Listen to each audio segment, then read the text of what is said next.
Que diabos está acontecendo com a Mercedes neste momento? Olha, eu gosto de pensar que o Toto Wolff vai ter que gastar um pouco a mais com o psicólogo daqui para frente. E é incrível, né, porque ele acreditava que a vida dele estava tranquila. Afinal de contas, desenvolveu um baita carro e, independentemente do que eu vou falar nos próximos minutos, eu ainda acho que a Mercedes tem o melhor carro da Fórmula 1 neste momento.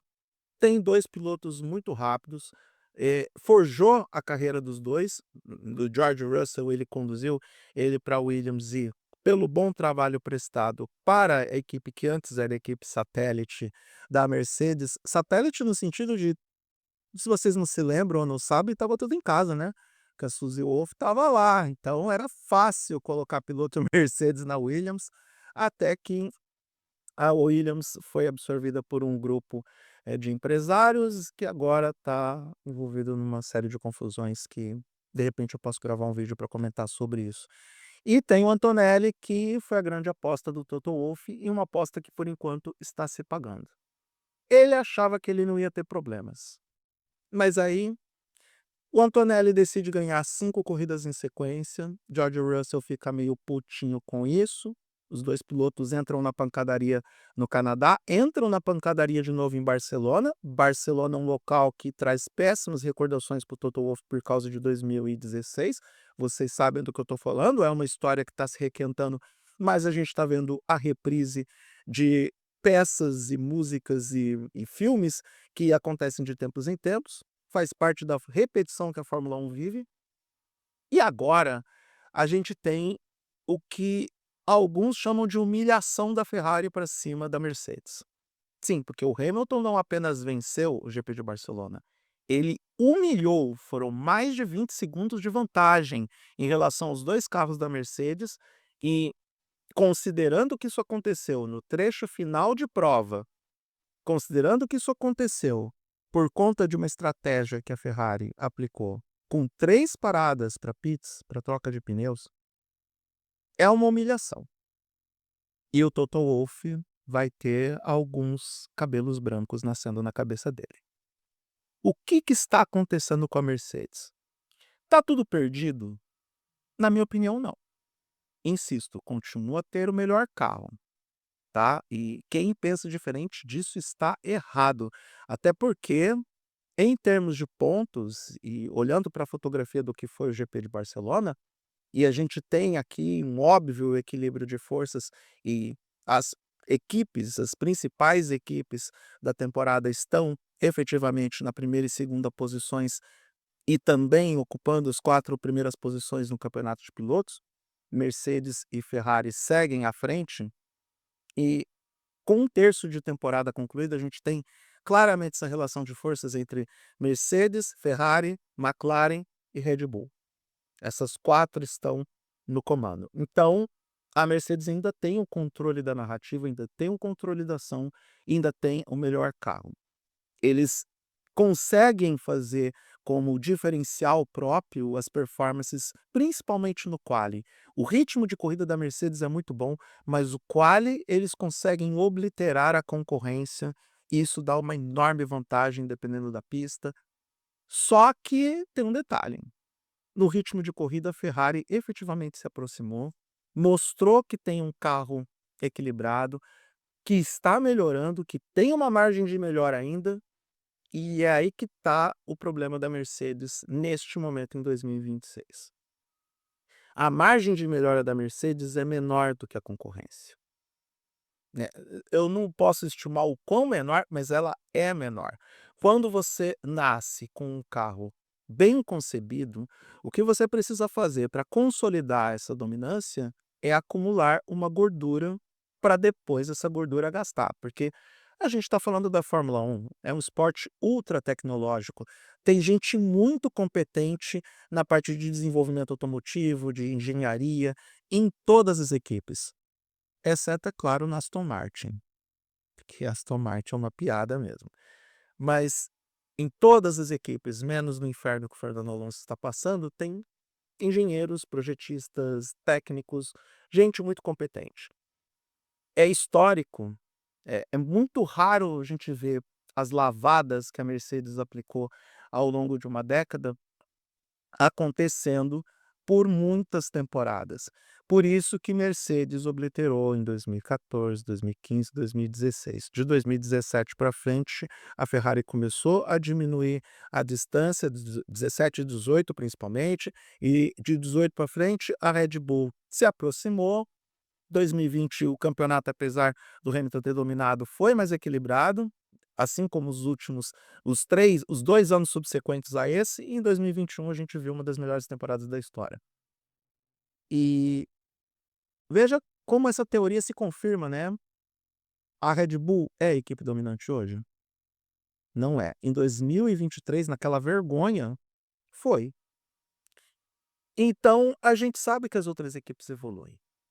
A Mercedes sabia disso, o Toto Wolff sabia disso. E a gente pode até começar a levantar a partir de agora a dúvida razoável, e eu falei sobre isso algumas semanas atrás, do quanto que a Mercedes poderia perder de performance final em corrida por conta daquele truque da proporção 18,1, da relação 18,1 do motor, que caiu. Ela caiu antes do que talvez o Wolff queria, antes do término da primeira metade da temporada. E agora talvez essa perda dessa vantagem esteja se apresentando neste momento da temporada, com um terço da temporada concluída. E de novo, dúvida razoável, eu acho que é a Mercedes que tem que se pronunciar sobre o assunto. Sem falar nas quebras da unidade de potência que os carros, não só da Mercedes, mas os carros que contam com o motor Mercedes, estão apresentando ultimamente. Inclusive a própria Mercedes, e aí o Lando Norris não pode dizer que existe um complô, uma conspiração contra a McLaren, porque o Antonelli teve quebra, zerou, da mesma forma como o Russell também zerou no Canadá, e obviamente um carro que carrega a unidade de potência Mercedes, da própria Mercedes, o que mostra que existem algumas coisas, alguns pontos naquela unidade de potência que precisam ser ajustados. Questão de confiabilidade. Esse talvez seja o grande calcanhar de Aquiles da Mercedes nos aspectos técnicos nesse momento, além da margem de melhora que é menor do que das outras equipes. Há motivo para desespero para o lado do Antonelli, por exemplo? Não. O Antonelli ainda tem 41 pontos de vantagem para o vice-líder do campeonato, que é o Lewis Hamilton. Ele ainda pode se dar o luxo, e coloque aspas nessa palavra luxo, de quebrar mais uma vez. E ainda assim, se cair um meteoro na Terra, ele é campeão do mundo. Não vai cair um meteoro na Terra. Pode cair uma hecatombe na própria Mercedes. Então, vamos aguardar, mas de imediato eu acho que o Toto Wolff vai ter que não só procurar um terapeuta, mas também chamar todo mundo para a fábrica e se debruçar em cima do carro e começar a trabalhar para ver o que que dá para se desenvolver, o que que dá para evoluir. É uma Mercedes que ainda tem margem de melhora também, só que a gente já não sabe o quanto pode melhorar. Enquanto isso, Ferrari e McLaren melhoraram, Red Bull também tem o que evoluir, principalmente se conseguir ganhar na justiça e provar que não tem o melhor motor, que a Red Bull foi lá brigar, porque a FIA fez aquela análise para o ADU e detectou que a unidade de potência, em parceria com a Ford da Red Bull, seria a melhor de todas, ou a mais potente de todas, e isso prejudicaria a equipe do Max Verstappen para as atualizações do motor. Então, a Mercedes vai ter que trabalhar um pouco mais, vai ter que trabalhar muito a mais para justificar e consolidar a vantagem que ela tem desde o começo da temporada, porque é inegável que a gente tem a melhor equipe, o melhor carro ali. E quanto ao Antonelli e ao Russell, não sei o que que eles vão fazer. A diferença do Antonelli para o Russell é de 50 pontos. Até quando os dois vão ficar na disputa, e disputa inclusive em pista, correndo o risco de um anular o outro e os dois perderem a condição de disputar o título. Talvez seja esse um dos fatores que, neste momento, fazem com que os fãs do Hamilton comecem a sonhar, porque a gente já viu por diversas e diversas vezes os companheiros de equipe com um carro bom ou com o melhor carro baterem cabeça, e aí o azarão vencer, tal e como aconteceu em 2007, quando o Kimi Raikkonen foi campeão, quando Alonso e Hamilton decidiram, resolver as suas diferenças em pista. Não acho que vai ser o caso aqui na Mercedes. Em algum momento, um dos 2 pilotos será alçado à posição de contender ao título, mas que a Mercedes vai ter que trabalhar muito mais a partir de agora, isso agora é fato. Perder em Barcelona da forma como perdeu, mostrando fraquezas e, sendo obliterada por uma Ferrari que mostrou que tem um ótimo ritmo de corrida, é um sinal de alerta que talvez para o Toto Wolff chegou mais cedo do que ele esperava. Apenas e tão somente no final do primeiro terço da temporada. Dá tempo de recuperar, mas o quanto pode recuperar é a grande questão.